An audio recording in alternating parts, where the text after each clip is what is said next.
당신이 얼마나 좋고 향기롭고 좋은 사람인데 당신은 항상 좋은 냄새를 풍깁니다. 신혼여행지에서 둘만의 이야기를 나누는 밤, 나와 남편은 서로의 상처와 이야기를 나누었어요. 나는 16년 만에 학창시절의 상처를 이야기할 수 있었습니다.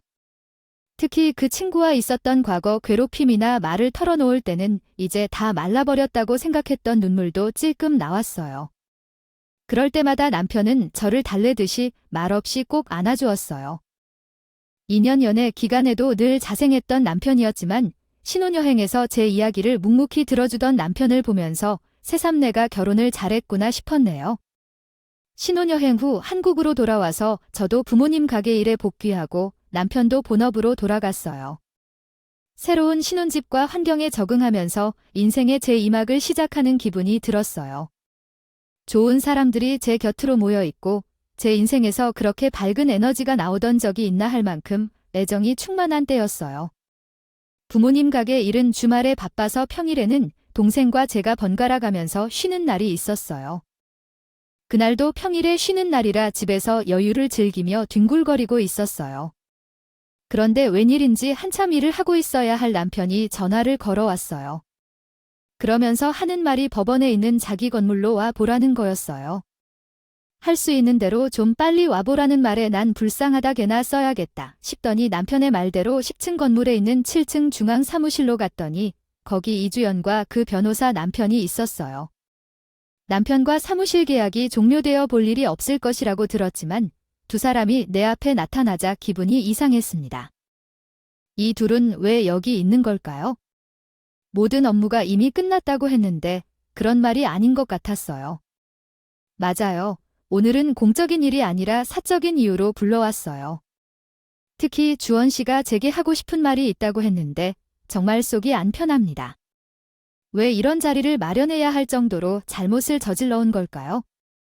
주연아, 우리 서로에게 약속했던 것 기억하죠? 함께 이루어내야 할 일들이 있어요. 나랑 약속 어겨선 안 돼요? 지금 내 사무실 일을 정리하러 왔다고 하니 아직 이해가 되지 않는데요. 사장님도 우리 상황을 이해해 주신다고 했잖아요. 내가 잘했다고 마음을 먹었던 걸 잊지 말아요. 우리에게 이제 은혜를 갚을 때가 왔어요. 나도 피해를 입은 입장이라고요. 미라가 순수해 보이고 아는 게 없다는 척 앉아있으니까 그렇다는 걸 알지만요. 그런 태도 때문에 내가 많이 상처를 입었던 적이 있어요. 그래도 왜 난 사과를 해야 하죠? 제 상처는 어디로 갔나요? 그리고 난 왜 너랑 친구가 되어야 하는 거죠? 남편들의 문제까지 얽혀 들어가는 이유가 뭔가요? 사적인 일과 공적인 일이 구분될 수 없는 게 아닌가요? 얘기할수록 진짜 열받네요. 돈을 주면 이런 짓을 해도 괜찮나요? 사람들을 협박하거나 갑질하는 건 아니겠죠?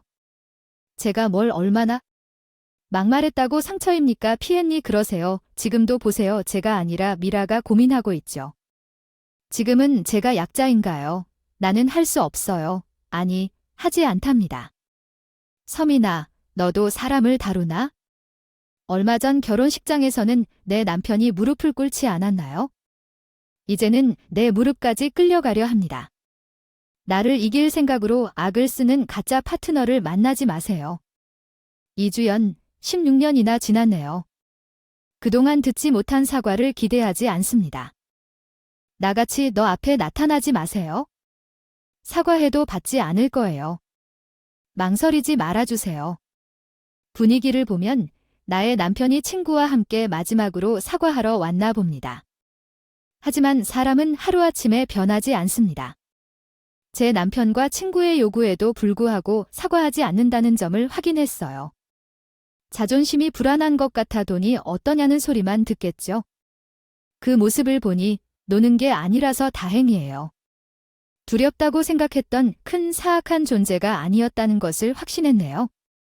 남편이 나를 안아주고 안전해진 순간 제 안에 숨겨왔던 두려움을 마주할 수 있었어요. 제 남편은 변호사에게 이별이 없다고 생각했겠지만 그는 나를 안고 나를 위해서 나가야 한다고 했어요.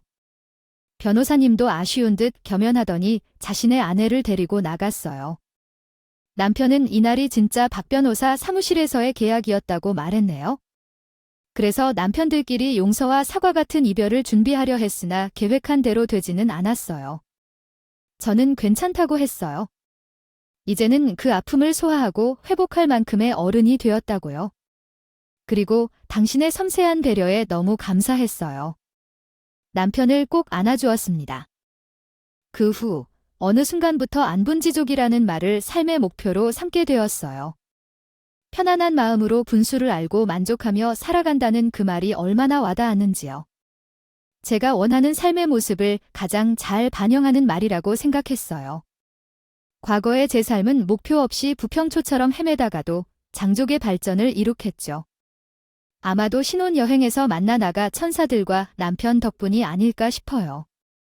저는 임신 중에도 부모님 가게에서 일을 열심히 했습니다. 물론 남편의 부모님과 친척들이 쌍둥이라서 말리지만 아이들이 엄마를 움직여달라는 신호를 보내기 시작했어요. 소파나 침대에 앉거나 누워있으면 건강이 좋지 않아지고 싫어하는 느낌이었어요. 병원에서도 아이들이 건강하다며 출산 전까지 아주 무리 없는 선에서 운동도 꾸준히 하라고 하더라고요. 그래야 출산할 때 덜 힘들다고요. 아이들이 공주님이라서 시부모님은 축제의 도가니였어요. 자신들이 아들만 셋이고 딸이 귀한 집이다 보니 손녀 둘이 생겼다는 데서 너무 좋으셨던 거예요. 남편도 두말할 것도 없고요. 벌써부터 팔불출될 사람들이 여러 보이니 저는 오히려 기쁨에 겨워 걱정이 될 지경이었어요. 그리고 오랜만에 대전 시내에서 오공주 모임을 하기로 했었습니다. 제가 몸 풀기 전에 보자고 모인 자리였죠. 그런데 한 명이 안 왔더라고요. 바로 이주연이었어요. 자신이 알아서 채팅방을 나갈 때 이미 알았었지만 우공주 모임에는 더 이상 안 나오겠다고 선언해버린 모양이었어요. 그도 그럴 것을 제 결혼식에서 친구들 앞에서 자기 남편이 제 남편에게 무릎을 꿇고 빌었던 일들이 그 콧대 높은 자존심에 얼마나 쪽팔렸을지 아무리 낯짝이 두꺼워도 회복할 수 없었을 거예요. 다른 친구들 얘기 들어보니까 다른 친목 모임도 다 정리하고 회사만 다니면서 치과 중이라고 하더라고요. 변호사 사무실 폐업한 남편분이 작은 로펌에 겨우 들어가 잔업하고 다니니까 자신이라도 더 벌어서 비채무한다고 일집 하고 있다 하네요. 그 친구가 말하기를 주연이가 잘못된 자궁으로 인해 한쪽 난관을 제거했고 더 이상 아이를 가질 수 없다고 했어요. 5명의 아이를 가진 주연이가 이제는 혼자 아이를 낳을 수 없게 된다며 그게 어떤 불행인지 물었어요. 결혼한 지 6년이 지났지만 아이가 생기지 않아서 병원을 다니고 갖가지 시술을 받았지만 제일 소중히 여기는 아이가 불임이 되었다고 친구들이 매우 안타까워했어요. 사람들이 마음이 변하지 않는다고 하더라도 몇 년 동안 친구로 지낸 사이였기 때문에 모두 마음이 좋지 않았어요. 미운이라고 해도 10여 년 동안 친구였던데 모두 마음이 아플 수밖에 없었어요. 아이들이 크는 것이 더 좋은 일이 될 수도 있지 않을까 생각했어요. 출산을 바로 앞둔 채 만삭의 몸으로 날도 앞치마에 장화를 신은 채 친정 부모님 가게에서 생선 수주를 관리하고 있었어요. 누군가 저를 쳐다보는 것을 느끼고 돌아보니 낯익은 얼굴에 박 변호사가 서 있었어요. 그래도 여전히 온화한 미소를 띠고 계셨어요. 원래 앞으로 나타나지 않기로 했지만 오늘은 광어 사러 온 손님으로 왔다고 했어요. 사적인 질문을 하지 않아도 충분히 행복해 보이고 안녕해 보인다며 변호사가 말했어요. 그러면서 저를 보며 예, 그런 대답이라고 했어요. 오늘은 광어보다 우럭이 더 신선하다고 하는데 변호사님이 어떻게 생각하세요? 변호사님도 여전히 좋아 보이시는 것 같은데요. 그렇게는 못해. 좋고 나쁜 것은 없습니다. 라고 변호사가 대답했습니다. 새로운 일을 시작하여 안정을 찾았고 미루어 두었던 채무도 정리되었고요. 남편님의 도움이 없었다면 불가능했을 것이에요. 나쁜 인연이 있었지만 은혜를 베푸신 곳에 정말 감사드려요. 월세도 변조하여 주시고 제가 다니는 로펌도 제 사장님이 연결시켜 주셨죠. 네, 전에 들었던 거 알아요. 비록 그쪽에 있던 사람과 관계가 좋지 않았지만 남편님에게 그런 죄가 있나요? 잔인한 결론을 원하지 않았고 아내가 몇 달 전에 수술을 받아 몸이 매우 쇠약해졌어요. 다니고 있던 회사도 잠시 휴가를 썼고요. 아이를 너무 원했지만 하늘이 들어주지 않았다고 하더군요. 그래서 아내는 한동안 정말 힘들어했어요. 자기를 보여주는 것 알아요. 그 사실을 전하고 싶었어요. 아이랑 대전에서 유명한 소보루빵을 사모님께 사드리려고 했는데 고등학교 때부터 가장 좋아하는 간식이라고 해요. 사실 이곳으로 오게 된 이유는 아닌데요. 이후에는 오지 않을 거예요. 행복하고 무해하게 잘 살겠다는 말 전해주세요. 변호사님 손에는 빵집에서 나온 것인지 알아보이는 봉지가 달려 있었어요. 마침내 망설이며 받아들이자 변호사님은 웃으시며 떠나셨네요. 혹시 다음 생에도 다시는 보지 말자는 서로의 마지막 인사가 아니었나 싶어요. 저는 저만의 진정한 복수로 마무리했고요. 3년이 지난 지금 저는 쌍둥이 자매 두 딸을 키우고 있습니다. 지난 3년간 두 아이를 동시에 육아해야 하는 것 때문에 정신없이 아주 바빴어요. 양가 부모님, 시동생들, 제 동생 남편 할 것 없이 모두의 도움과 정성으로 아이들은 별탈 없이 쑥쑥 크고 있고요. 아이를 낳고 키우다 보니 제 안에 어느새 용서와 포용이라는 마음의 돼지가 넓게 자리 잡는 것을 느끼고 있어요. 그러면서 제가 속 좁게 고민하고 맺혀있던 감정과 상처들이 아무것도 아니었구나를 깨닫게 됐고요. 살다 보니 예전의 상처가 지금 와서는 별것이 아닌 것이 되기도 해요. 여러분, 사람 위에 사람 없고 사람 아래 사람 없다고들 하지만 살면서 우리는 생각보다 함부로 타인을 평가하고 위아래를 매기는 짓을 합니다. 그것들로 인해 서로에게 상처를 주고 힘들게 하는 것이야말로 정말 어리석은 일이 아닐까요?